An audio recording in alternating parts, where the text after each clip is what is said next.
All right. Well, we are reviewing the seventh factor of awakening, the seventh of seven, the last one, equanimity. Equanimity. Mm. Equanimity is one of those qualities. Heart. It's really considered to be a heart quality. A lot of people think of it as a kind of a cognitive quality or and a not very interesting one. It's kind of a little bit indifferent, maybe a little bit boring, a little bit. What's the big deal about equanimity? But it's really given quite high stature in Buddhist psychology. It's considered to be very much connected with a deeper sense of ease and contentment. Yeah. And it's one of the four immeasurables. It's also one of the Brahma Viharas, right? Yeah. Um, Metta, compassion, gladness or mudita, and equanimity. Mhm. And so there's a lot there with equanimity. In fact, in the abidings, you may have heard the uh, the celebration of the four abidings.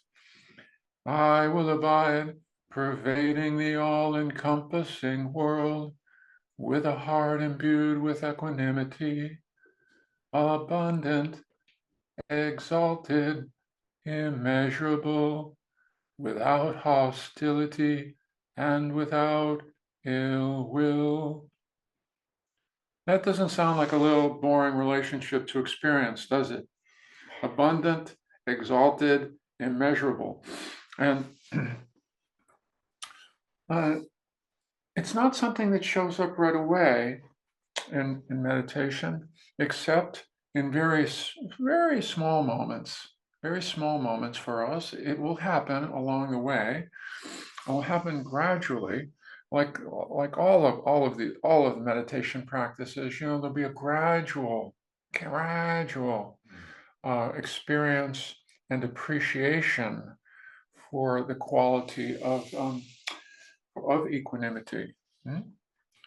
Which really, at its heart, it begins with not reacting so strongly to our experience, not being thrown off by emotional upheaval, right?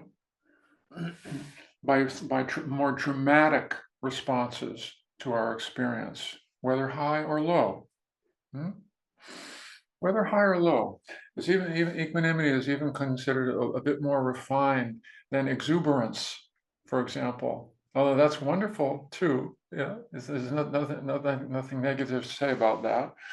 But equanimity is a more steady, calm appreciation, which which makes room for what's arising more fully. Hmm? It's no longer as interested in holding on really tightly to something, yeah, or pushing something away in a big way. Really don't want this here. Really, I mean, I really want this. I really don't want this. It starts to move into that more of a steadier zone where the mind begins to not be unduly arrested by anything, gradually by anything, and runs smoothly. It begins to run more smoothly, making room for whatever is showing up. Also, not turning away from whatever is showing up, but just not reacting so strongly. Learning to say, "Look, let's make room for it. Let's make room for it." Right. One of the main things we hear about mindfulness practices gradually it helps us not be quite so reactive. That's moving in the direction of equanimity. It's moving in that direction. Yeah. Yeah. It's like not lunging toward our experience, not it's more refined. It's a bit more refined. It's like, oh, this is what's going on. Not reacting so strongly to self chatter, to self criticism, to harsh inner voices. Also, oh, here they are. Here they are. I thought I was supposed to get rid of them. I want to get rid of them. I want them to be gone forever. They're not gone. They're not gone. Well, maybe there's another possibility. Maybe it's possible to make room for them and no longer sign up for them, no longer believe them quite so much. Just make room. Oh, these are those voices. Wow. I used to suffer a lot believing those voices said something very, very important about me. Now I don't believe them quite as much, and so I can let those thoughts just flow along without reacting to them, without needing to push them away. Just here they are. It floats up, it floats by. It floats up, it floats by. Yeah. So there's more of that open relationship to more of our experience with less and less reactivity. And that is considered to be, as practice deepens a little bit more, when that happens, starts to happen more and more and more, it starts to lead to more to that ease of well-being that we talk about, or that contentment with more and more of our experience. And we're learning to relate to ourselves. We're getting more familiar with our internal experience, and we're learning to take care of ourselves by not reacting so strongly to our own, what's rising in our own hearts and mind. Yeah, making more room, making more room. Yeah. Probably one of the single biggest steps with equanimity, um, and it does take a while for us to see this in practice. We're oriented originally in our meditation practice by thinking that if we practice well, I did this for a long time, if we practice well, certain kinds of things simply won't arise in the mind and heart anymore. They just won't arise anymore. If I'm a really good student, if I'm really sincere, certain things won't arise anymore. That's what happens with really good students. That's what happens when I peek in a retreat and I look around and I go, oh, everybody's got it except for me. Yeah. But as the practice deepens, there's more of a sense of, wait a minute, maybe they haven't gone away yet. They haven't gone away yet. Maybe there's a different relationship here that's possible. What is that relationship? What does it really mean to make room for something that I've never really wanted to make room for, and to allow it to be there, but without feeling strongly negative toward it? Just like, here it is, here it comes, here it goes, here it comes, here it goes. This is all part of this being human, more and more. This is how it is. It's really about making a different relationship, a more balanced relationship with more and more of our experience. Yeah. And so it's very central in Buddhism in that way. And it's considered that it's very gradual, and it happens through just gradually trying all kinds of things in there, trying to manage and overmanage sometimes, and undermanage and turn away and turn toward, all the dance steps that we go through. And it's considered gradually we come to this place of making room, befriending a little bit more of the time with more of our experience. Yeah? Being awake to it and being easeful with it as it moves through the landscape of the psyche. Yeah? And so in that way, it is considered to be an exalted, immeasurable heart quality, which really makes room for a lot. Yeah. It's we like to think of it as the gradual and widening and expanding of the internal holding environment. First toward easier things, and then gradually toward even some challenging things. Making room for more of our experience. Yeah. Mm. And so, mm, yeah, we can practice it a little bit. We can practice that a little bit in our meditation when something arises that d- literally when this is something I'd rather not be here. Just see if you can just soften. When you know how we'll talk about softening, or just soften around it. Just soften around it a little bit. Just let it be. Let it be there. Hmm? Yeah. So let's practice a little with equanimity this morning, this week. And then we'll start with, of course, opening up the body. Yeah.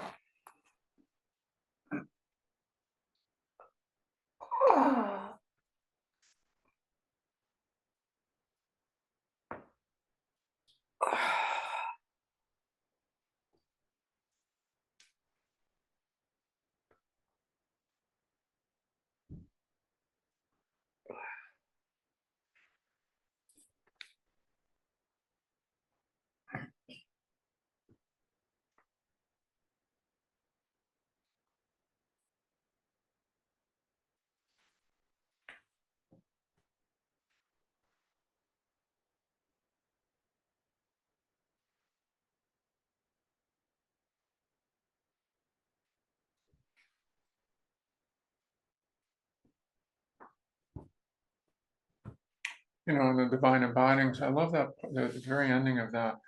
We're starting to relate to our experience without hostility and without ill will. That's the very last phrase, right? Was also addressing the hostility and ill will that arise toward ourselves and toward our own experience. Yeah? Equanimity is moving into that space, yeah? Removing the hostility and ill will in our own stream of consciousness. Yeah.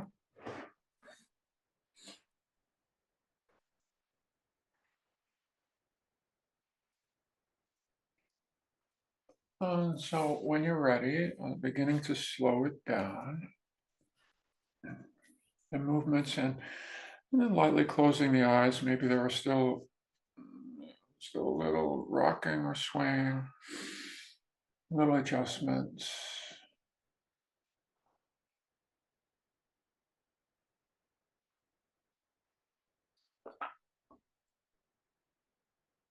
And the intention there to orient towards settling, to drop down into the breath, the body.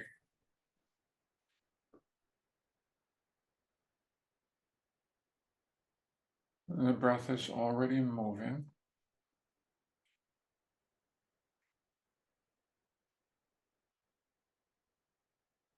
Just noticing that we don't have to move it.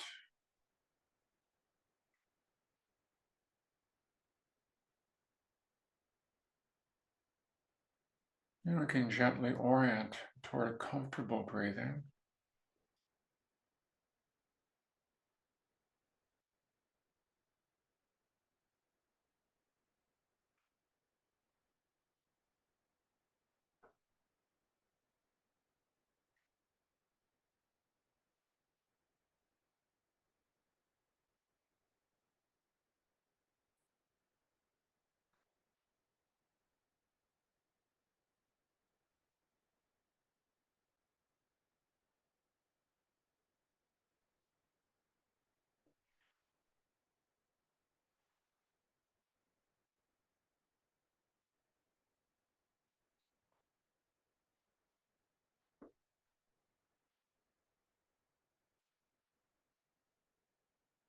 And part of the intention, if we're to emphasize more equanimity in our practice session right now,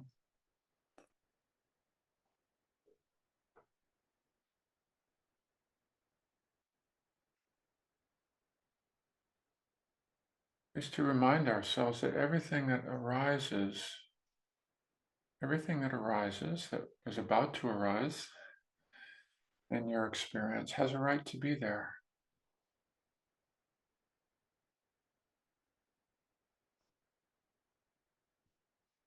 has a right to announce itself.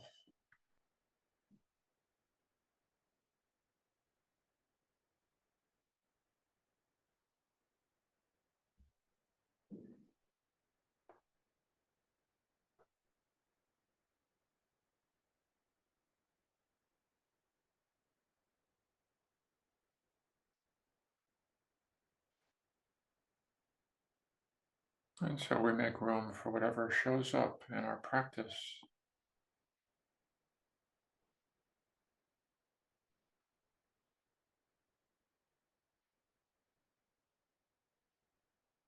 with holding and with balance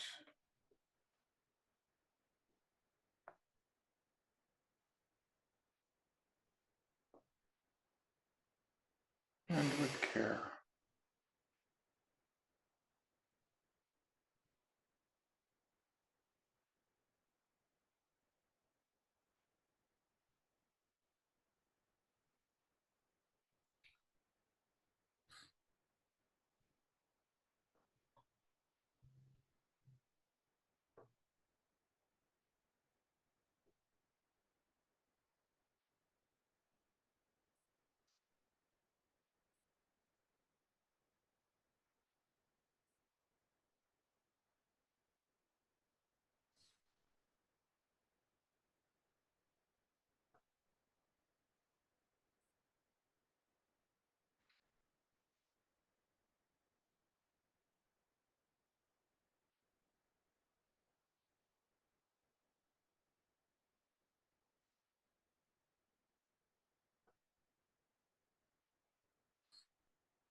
Softening.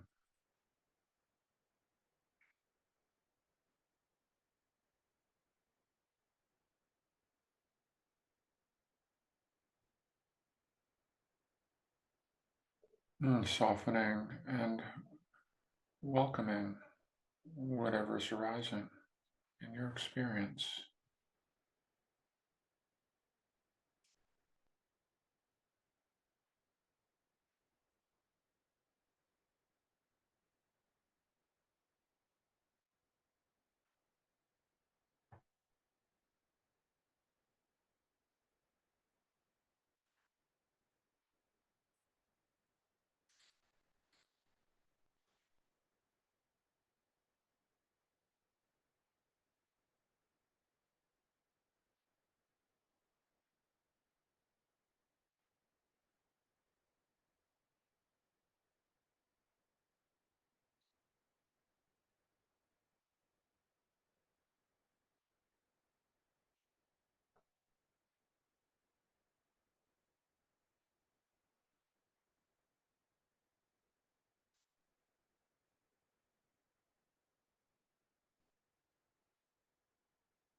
The last few minutes of the meditation, maybe settling back a bit more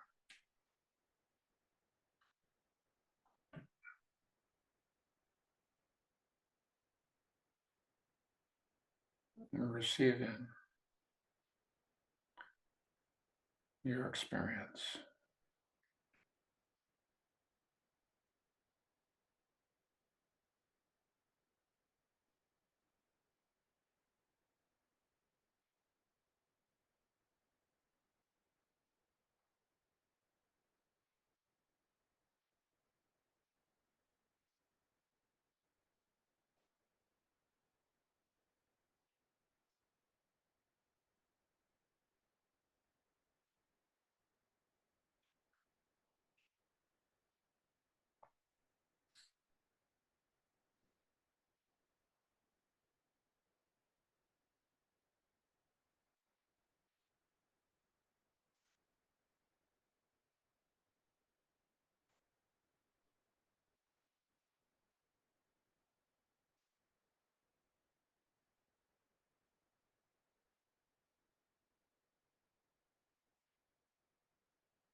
Thank you, everybody.